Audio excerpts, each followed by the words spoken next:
એને કેવી રીતે વાપરવો એ આપણે શીખવાની જરૂર છે. એ આપણે શીખવાની જરૂર છે. એ હવે આપણે કેવું જીવન જીવવું છે. ગઈ મોસમ ને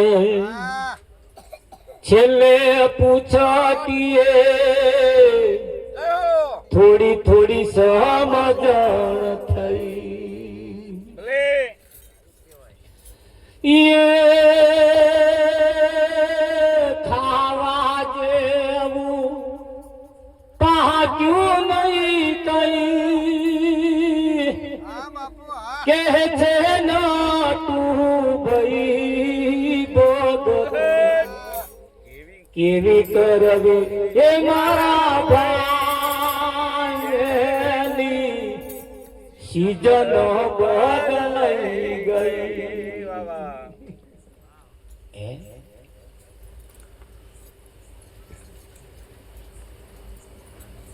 ગઈ મોસમ ને છેલ્લે પૂછતીએ થોડી થોડી સમજણ થઈ.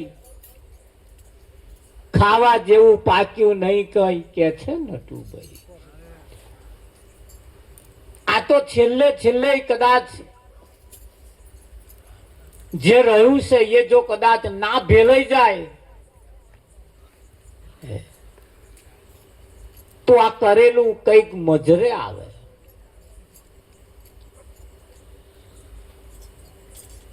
ભજન ને અને ઉંમર ને કોઈ લાગે વરખતું નથી.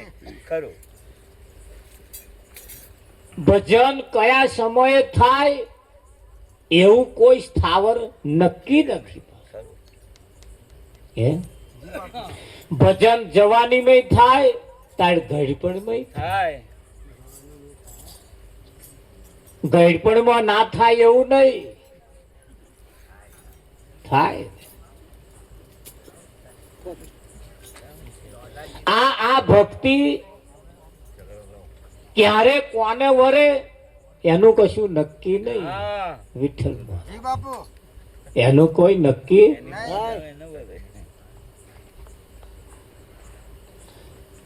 અનસુયા ભક્તિ કરતી હતી.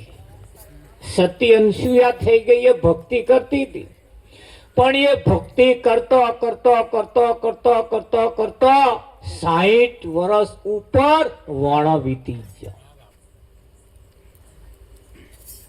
રાવજી પણ જ્યારે એને જવાનીમાં જ્યારે ભક્તિ ચાલુ કરીને, જ્યારે જવાની હતી તારે જ્યારે ભક્તિ ચાલુ કરીને તારે એને કોઈકે કહ્યું કે આ ભક્તિ જો તું જે કરું છું ને વ્યર્થ છે. વ્યર્થ છે કાકા. તો કે કેવી કરવાની? તો કે આ તું જે ભક્તિ કરો છું એ ભક્તિ તારા માથે કોઈ ધણી નહીં પડતા. એટલે પહેલા તું એક કામ કર, એવા કોઈ પતિની સાથે લગ્ન કર અને એ પતિની સાથે લગ્ન કર્યા પછી જે ભક્તિ કરીશ ને એની નોંધ લેવાય. આ એકલા એકલા કરે નહીં મેરા કે એવું છે તાકા. એટલે અંશુઆએ વિચાર કર્યો કે ભક્તિને કરવા માટે ઉંમરને કઈ બાધા આવતો નથી. એટલે એવું કહેવાય છે ઉંમર વાળા વ્યક્તિની સાથે 80 વર્ષનો વણો વીતી ગયેલા વ્યક્તિ સાથે એને લગ્ન કર્યું. વિઠ્ઠલ અને એ લગ્ન કર્યા પછી એ લગ્ન વિઠ્ઠલ મહારાજ જયારે કર્યા ને પછી જયારે એને નક્કી કર્યું કે હવે જાત્રા એ ન્યા કરું, હવે જાત્રા કરવા જવું. જાત્રા કરવા જવું તારે એવું કહેવાય છે કે એના પતિનાથી ચલાતું નથું, હેડાતું નથું, બેહાતું નથું, પણ પોતાના પતિને ખભે બેસાડીને જાત્રા કરવા નીકળે છે. એક દિવસ આકાશવાણી થઈ, અનસુયા 24 કલાકની અંદર તારા પતિનું મોત છે. એવું છે તાતા. હવે જયારે મોત આવ્યું પ્રતાપ તારે એક એક એવું તીરથ બાકી રહી જતું હતું. હવે તીરથ જ્યાં સુધી ના પૂરું થાય ત્યાં સુધી ભક્તિ પૂરી ના થાય, જીવન સફળ ના થાય. હવે બરોબર જ્યારે એ પૂરું કરવાનો સમય આવ્યો ત્યારે આપણા મોતનો સમય આવ્યો. આપણે કેવું છે,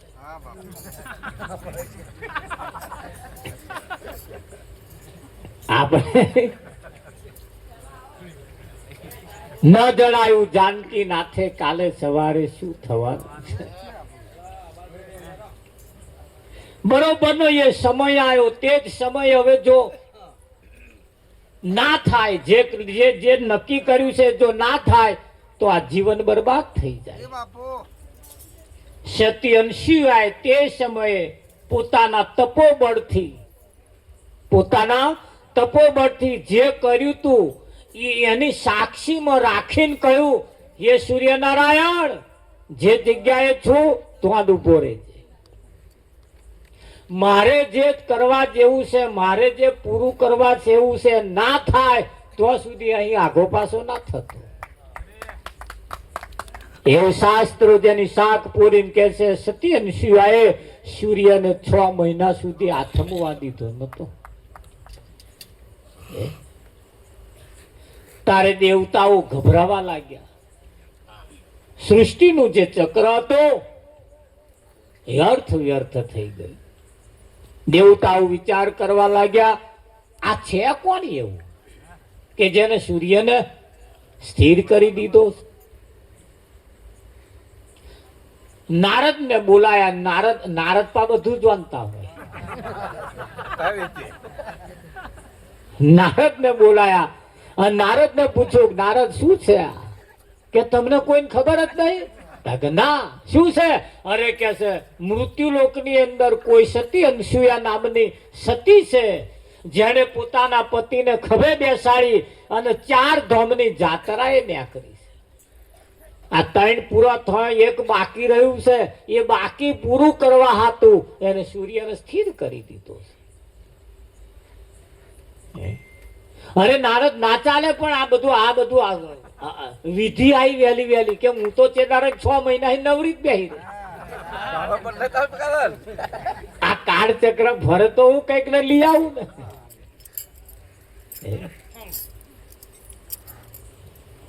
લખવા વાળા, ભૂહવા વાળા એ બધા કરા, બધા રજા ઉપર પડી ગયેલા, બધા કોઈ મેર જ આવે નહીં. એવું કહેવાય છે કે બધા દેવતાઓ ભેગા થયા અંશુ એને આજીજી કરવા લાગ્યા.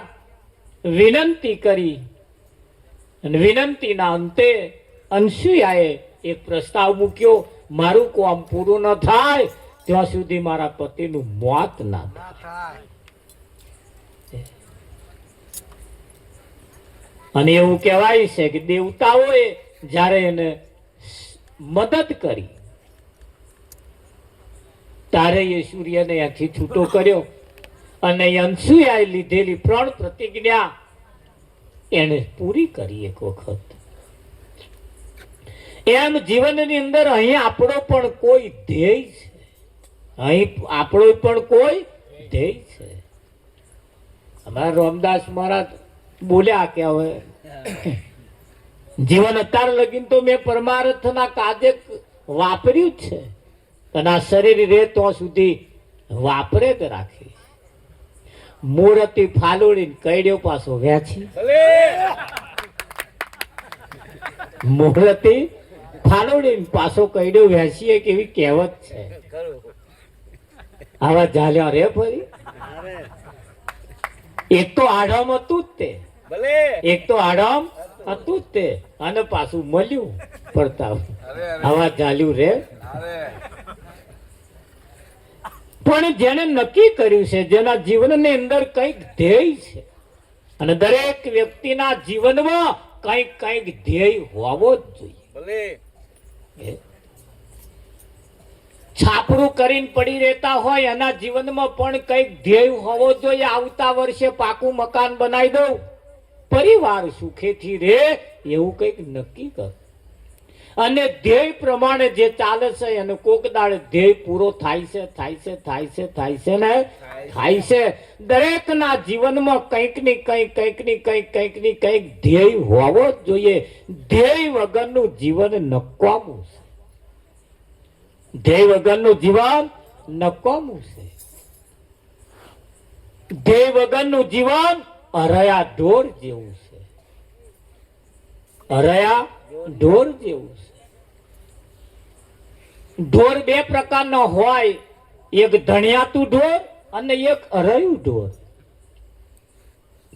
અરયું ઢોર હોય આખો દાડો વગડામ ચારો ચરે, પણ હોજ પડે કોઈ ખીલે જઈને ઊભું ના રહે. ઊભું રે. અને ધણિયાતા ઢોરે પણ આખો દાડો ચારો ચરે, ખાય પીવે અલમસ્તાન થાય, પણ હોજ પડે એટલે કોઈ ખીલે જઈને ઊભું રે. એ ધણિયાતો ઢોર.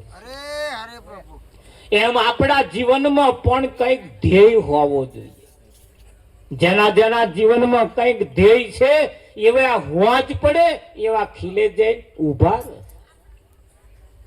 અને એ ધ્યેય એવો હોવો જોઈએ જે પોતાને પણ ફાયદો કરે, સમાજને પણ ફાયદો કરે, કુટુંબને પરિવારને પણ ફાયદો કરે. એવો આપણો પણ કંઈક ધ્યેય હોવો જોઈએ. એવો ધ્યેય આપણો પણ કંઈક હોવો જોઈએ. અમે ઘેરથી નક્કી કર્યું, જે જગ્યાએ અહીં આવવાનું હતું એમની પાસે લોકેશન મગાઈ નક્કી કરીને હેડ્યા. એ લોકેશન પ્રમાણે જ્યારે અમે હેડતા આયા ને ત્યારે સીધા અહીંયા જ આવીને ઉભા રહ્યા. એ લોકેશન એ તમારો ધ્યેય છે. અને એ ધ્યેય જે નક્કી કર્યો છે, જેમ અમે એ લોકેશન મોબાઈલમાં નાખ્યું અને એ પ્રમાણે ચાલ્યા, એ લોકેશન તમને તમારા ધ્યેય સુધી તમારે જો જવું છે ને તો તમને લઈ જાય. એમ તમારા જીવનની અંદર પણ કંઈક લોકેશન એવો ધ્યેય નક્કી કરીએ જેથી એ ધ્યેય સુધી તમને એ પહોંચાડી દે. પણ એ ધ્યેય સાચો હોવો જોઈએ. હવે જેના કોઈ ધ્યેય નથી, જેને કોઈ લોકેશન જ નક્કી કર્યું નહીં, એ કઈ જાય? આડાવડા ભટકાઈ મરસ. જે સમયે જ્યાં પહોંચવા જેવું છે તો પહોંચી શકતા નથી. કેમ? એવો ધ્યેય નક્કી કર્યો નથી. એમની પાસે કોઈ લોકેશન નથી. એવું અહીંયા માપ રાખવું પડશે. માપ. જીવન જીવવાનું પણ માપ હોવું જોઈએ. તો કેવું જીવન જીવવું છે? એક રસોઈ બનાવવા માટે આપણી પાસે મીઠું છે, મરચું છે, બધી બહુ સામગ્રી છે, પણ કેટલું મીઠું નાખવું એનું માપ તમારી પાસે હોવું જોઈએ. જો વધારે નાખો તોય ઉપાધિ, ઓછું નાખો તોય ઉપાધિ. એટલે ના ઓછું પડવું જોઈએ, ના વધારે પડવું જોઈએ. માપમાં જો હોય તો દાળ માં હવા આવે. અમાપ વગરનો જો માપ વગરનો જો રસોઈ બની છે ને તો આ લોકો થૂ કરીને કાઢી નાખે. કાઢે કે ના કાઢે? માપ જેવી દાળ ની અંદર જેવું માપ છે એવું તમારા મારા જીવનમાં પણ એવું માપ હોવું જોઈએ. માપ વગરનું જીવન એ નકામું છે. એટલે અહીંયા આગળ કહેવું પડે, આહા સંસાર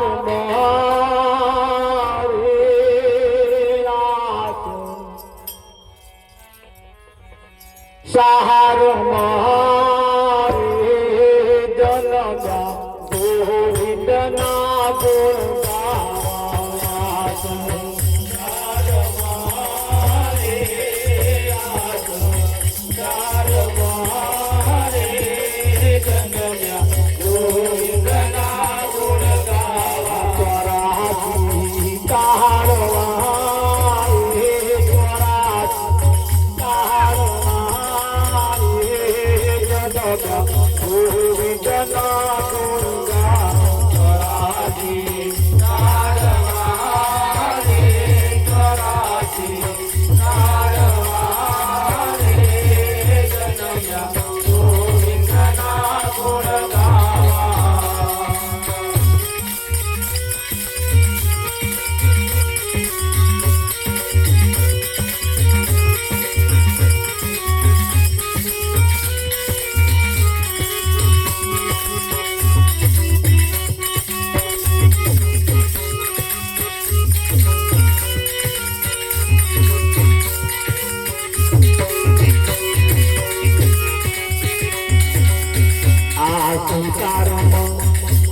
મળીને ગોવિંદના ગુણ ગાવા ગઈ ગોવિંદના ગુણ ગાવા સંસારમાં મળીને ગોવિંદના ગુણ ગાવા ગઈ ગોવિંદના ગુણ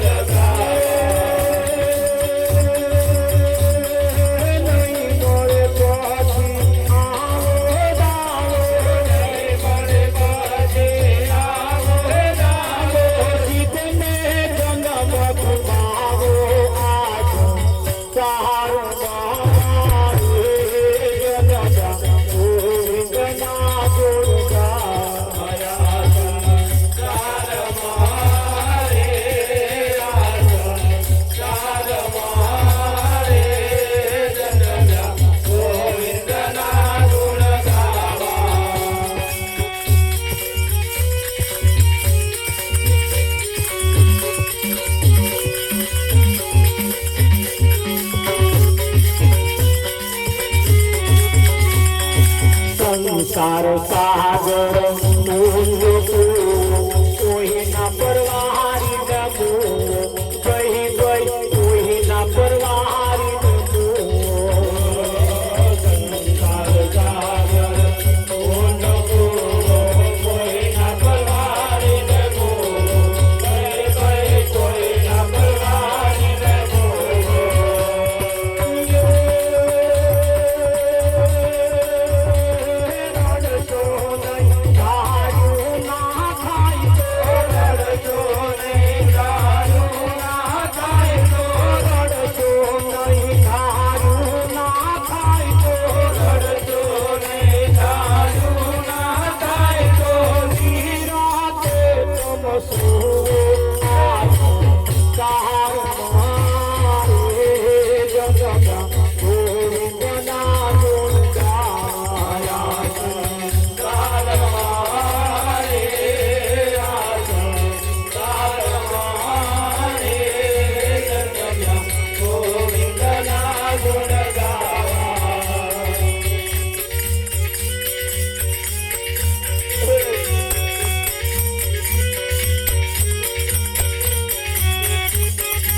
ખાવા પીવા મોજ કરવા નથી પડ્યો જન મારો કહી ગઈ નથી પડ્યો જન મારો ખાવા પીવા મોજ કરવા નથી પડ્યો જન મારો કહી ગઈ નથી પડ્યો જન મારો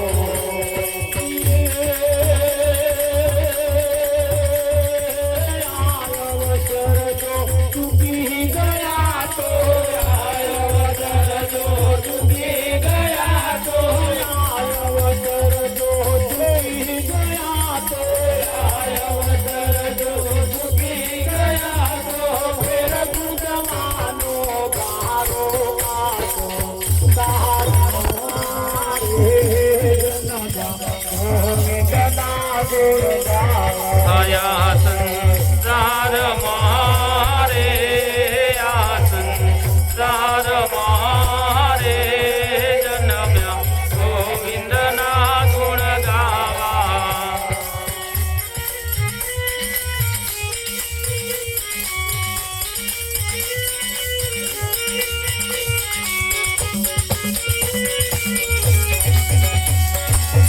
આજ જગતની જોથી માયા બહુ લોકો પરમાયા ગઈ લોકો પરમાયા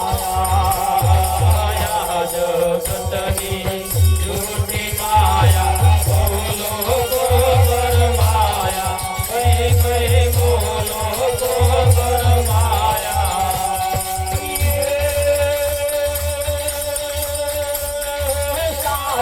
સદગુરુ જેને મળ્યા સાચા સદગુરુ જેને મળ્યા સાચા સદગુરુ જેને મળ્યા સાચા સદગુરુ જેને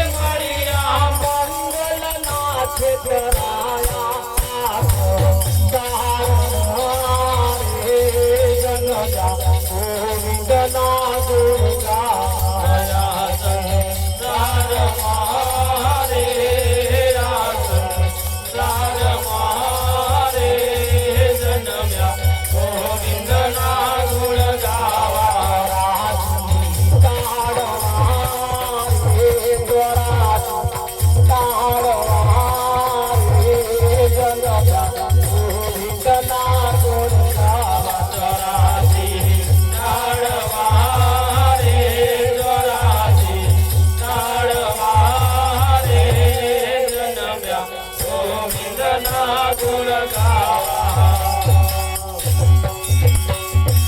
કામો કરવા છે, કરવા જેવું કઈક કરવું છે, હા, એ જ કરવાનું. એ નક્કી કરવાનું છે.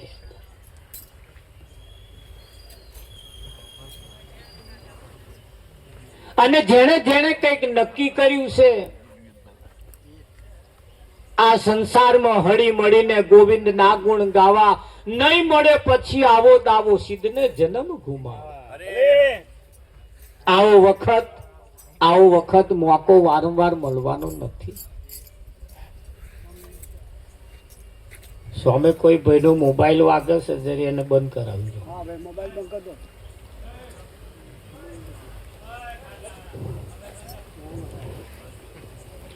એમના મનમાં કે એમને ઉચ્ચ કાલ્યું છે એટલે બેઠા બેઠા વળ.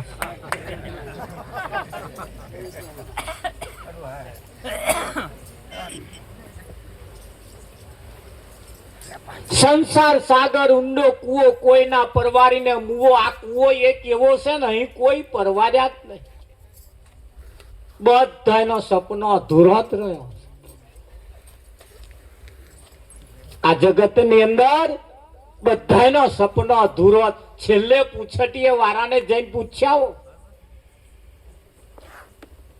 આપણી આજુબાજુ છેલ્લે પૂછટીએ વાળા ના હોય તો વડોદરા સિવિલ હોસ્પિટલમાં જાઓ સાચી વાત. તો પડ્યા જ છે એવા. એમને જઈને પૂછો કે લ્યા તમારો ધ્યેય કશું બાકી રહી જતું હોય બોલો. એવા બધા બહુ સપના બતાવશે. અને એ કહે છે ભાઈ ઈચ્છાઓ તો બધી બહુ છે, પણ હવે શું કરીએ. હા બટ એવું લાગતું નહીં હવે. ઈચ્છાઓ તો બધી બહુ છે, પણ કે શું કરીએ હવે, હાજા થઈએ તો કરીએ ને.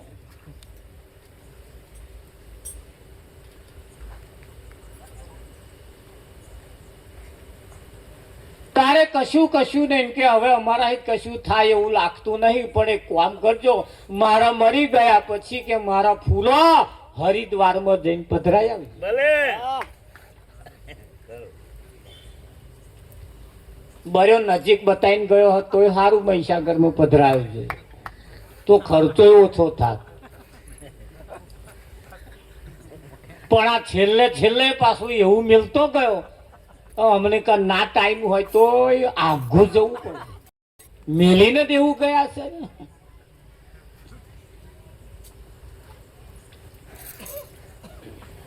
આ સંસારમાં આ સંસારે ઊંડો કૂવો છે, કોઈ પરવારીને મર્યો નથી અને કોઈ પરવારવાનાય નથી. પણ અમારું તો કેવું એમ છે, રડશો નહીં. તમારું ધાર્યું ના થાય તો ચિંતા ના કરશો, રડશો નહીં. શાંતિથી એક વખત ઊંઘી જાઓ પડતા. શાંતિથી એક વખત ઊંઘી જાઓ, અને પછી જયારે ઊંઘીને ઉઠશો ને તારે તમને એનો રસ્તો મળશે. તમને રસ્તો મળશે. અને એ જ્યારે કઈક રસ્તો મળે ને તારે એ રસ્તો પણ સાચો મળે. સહેજ ઉભા રહીએ ને, સહેજ એટલે તરત એનો રસ્તો તમને પ્રાપ્ત થાય.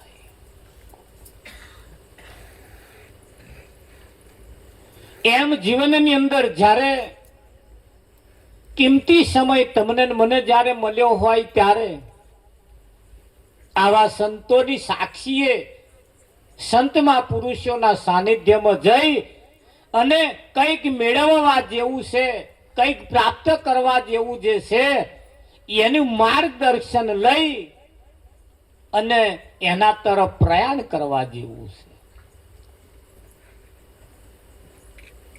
ખાવા પીવા મોજ કરવા નથી મળ્યો જન્મારો. આ અવસર જો ચૂકી ગયા તો ફેર ગુંદવાનો ગારો. ખાવા પીવા મોજ મજા કરવા માટે આ શરીર પ્રાપ્ત થયું નથી. મહારાજની ભાવના તો છે જ, કોઈને ન્યાચે નહીં બેહાડી રાખવા, બધા ઉપર જ બેહાડી દેવા. મહારાજની ભાવના તો છે, હંસા ભમરી જેવી છે જેની ભાવના એ કરી પોતાના રૂપે રાજી થાય દુર્લભ એવા સંત છે.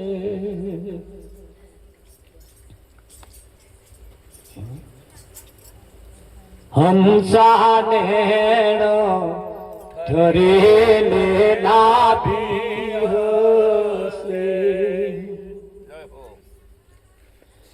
એ જેના દર્શનથી દુઃખ જાય દુર્લભ એવા સંત છે.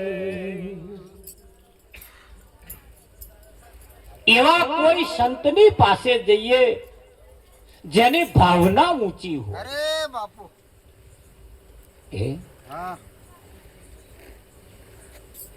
તો ઊંચી ભાવનાની જ્યારે વાત કરીએ તો સમડી હોય ને પેલું પક્ષી આવે જેને સમડી કહેવાય કેટલી ઊંચી ગગનમાં ઉડે એટલી બધી ઊંચી જાય પણ છતાં એની નજર મરેલા ઢોઢા ઉપર હોય. મરેલું ઢોર ચોપડ્યું અને જોવા હાતું એ ઉચ્ચ ગગનમાં ચડે. કઈક એવાય પાછો ગગને ચડ્યો.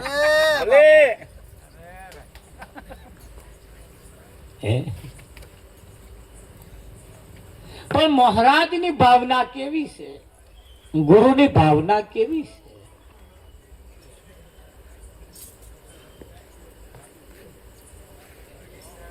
અને એ જેની ભાવના છે હંસા ભમરી જેવી જેની ભાવના, ભમરી એ કેવી છે, ક્યારે એ ભમરી ક્યારે લગ્ન નહીં કરતા. નર નારીની જોડ ના હોય. એ ભમરી પોતે બીજાનો બચ્ચો પકડી લાવે. બીજો એ મૂકેલો બચ્ચો ઈયરો હોય ને, ઈયરો એવી ઈયળ ને પકડી લાવે. એ ભમરી પોતે કોઈ ભમરી કોઈ બચ્ચાને જન્મ આપતી નથી. અને એ ભમરીઓ બીજોનો ઈયળો પકડી લાવે અને એને દર બનાવી અને ડંખ મારી મય પૂરી દેશે. એ ઈયળ જેને મય પૂરી છે એ બહાર જે ભમરી રમકારા મારે ને અને મય પેલી જે મય ડંખ મારીને જેને બેહાડી છે ને એવો રણકાર હોભરે ને તારે એવું વિચારે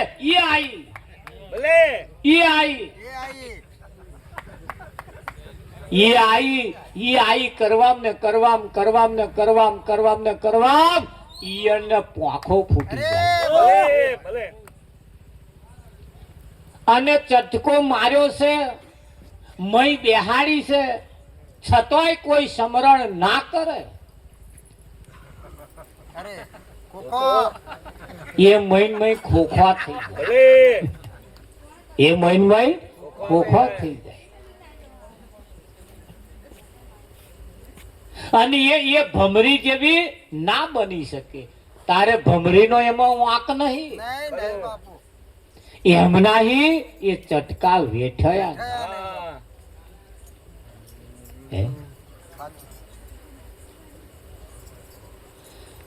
એ ભમરીનો ચટકો અડખાશે પછી તે ભમરી સરખી થાશે. એ પાંખો આવે ને ઉડી જાય ગુરુના સંગથી. પાંખો આવે ને ઉડી જાય ગુરુના સંગથી. હરિજન જેવા ગણાય ગુરુના સંગથી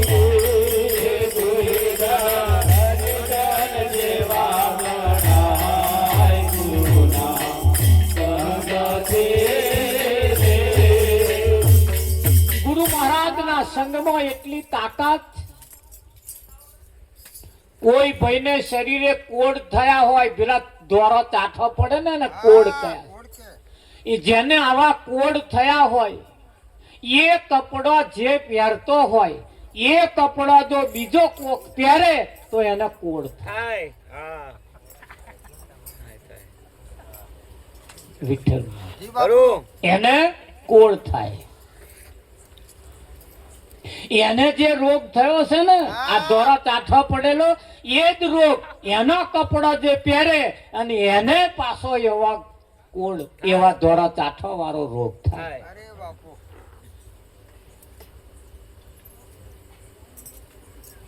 અહીં વિજ્ઞાન એટલું મોટું કામ કરે.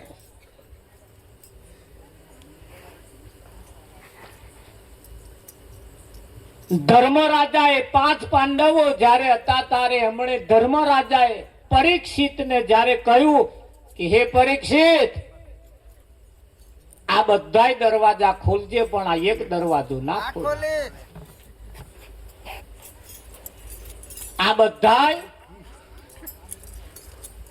દરવાજા ખોલજે પણ આ એક દરવાજો ના ખોલીશ. એવું કહીને તો ગતા રહ્યા.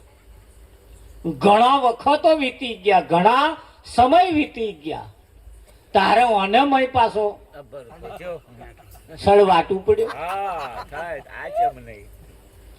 એટલે એને મનોમન વિચાર કર્યું કે આ બધાય દરવાજા ખોલવાના અને એકાદ દરવાજો કેમ નહીં ખોલવાનો, એની પાછળનું કારણ શું હશે? જાણવું તો જોઈએ, જાણવું તો જોઈએ. ગામમાંથી તમે જયારે હેડતા આવતા હોય, સાધન લઈને આવતા હોય, એટલે ગામનો વ્યક્તિ તમને એમ કહો કે શેઠ પેલા વળાંકમાં શેઠ ધ્યાન રાખજો. કેમ કે કશું જાણ્યા વગર મેળો ને સાલ ધ્યાન રાખજો. એટલે એ વળાંક આવે ને એટલે મયવું પડે કે હા પેલા ગામ વાળાએ આવું કહ્યું તું ને એ જ વળાંક આવ્યો. ફફડે માણસ. જો એમણે ના કહ્યું હોત તો કોઈ માથાકૂટ નથી. એટલે ધર્મરાજાએ જયારે આવું કહીને ગતા રહ્યા ત્યારે પરીક્ષિતને એમ થયું કે આ દરવાજો બધાએ ખોલવાનો, આ કેમ નહીં ખોલવાનો? પરીક્ષિતને જ કહ્યું તું ને, અરે જન્મે જઈ, પરીક્ષિત નહીં નહીં. હા એવું કેવું પા તમારે.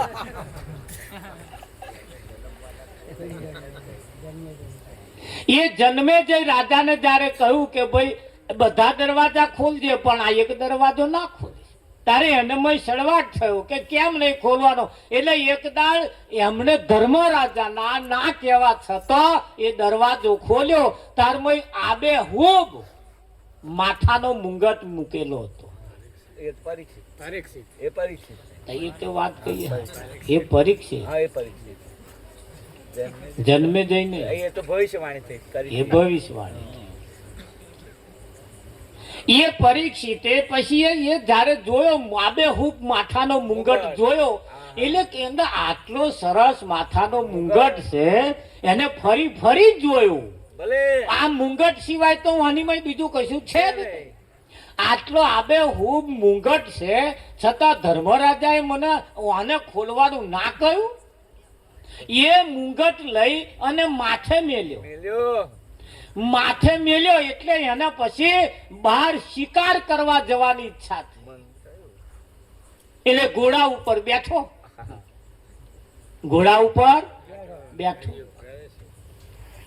અને ઘોડા ઉપર બેસીને જયારે હેડ્યો ને તારે એને જે નતું કરવું એ કરવાની ઈચ્છા થઈ.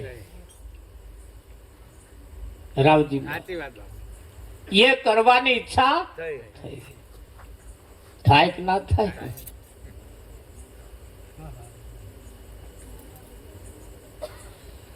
અહીંયા માથાના મુંગટની અંદર એવા ગુણ રહેલા હતા કે જેને એટલે જ ધર્મરાજાએ કહ્યું હતું કે આમ આ ખોલતો નહીં. કેમ કે ઘણી ખરી વસ્તુઓ એવી છે, એ જગ્યાઓ ઘણી એવી હોય છે, એ જગ્યાએ જવાથી તમારા ના વિચારો બદલાતા હોવા છતાં એ વિચાર બદલી નાખે.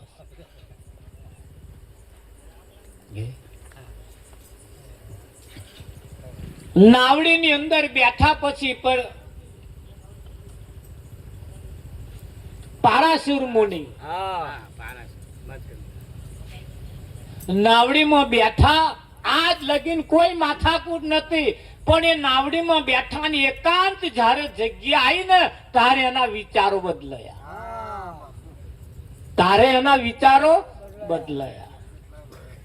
તમે ધ્યાન રાખતા રહેજો. એ માથાનો મુંગટ મેળવાથી જેમ પરીક્ષિતના વિચાર બદલાયા, એકાંત જગ્યા આવવાથી પારાશુર મુનિના વિચાર બદલાયા. અહીંયા આગળ બધું બહુ મોટું વિજ્ઞાન છે અને વિજ્ઞાન બહુ કામ કરસ.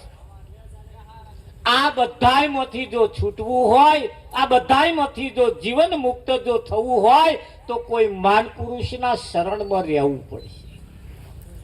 અને મહાપુરુષના શરણ સિવાય, મહાન પુરુષના વિચારો કર્યા સિવાય બીજા ગમે તેના જો વિચાર કરવા રહ્યા તો અવસર ભેલાઈ જતો વાર નહીં લાગે.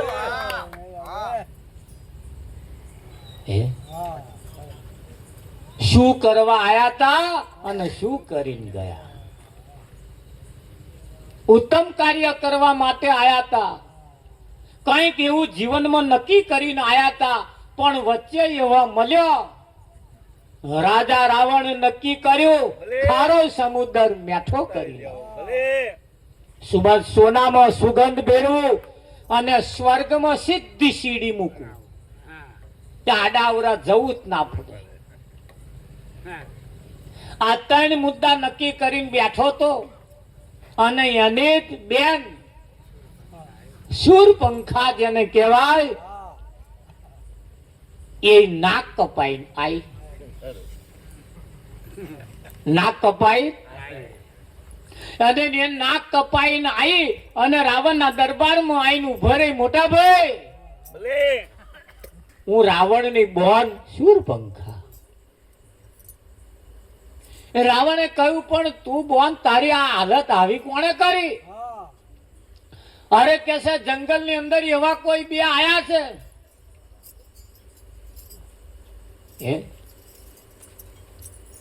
અને એવા આબેહૂબ છે. આબેહૂબની વાત તો ઠીક છે, પણ એની અંદર એક સ્ત્રી એવી છે જે આપણા રાજમાં શોભે એવી છે. એને હું લેવા માટે ગઈ, તમારા માટે.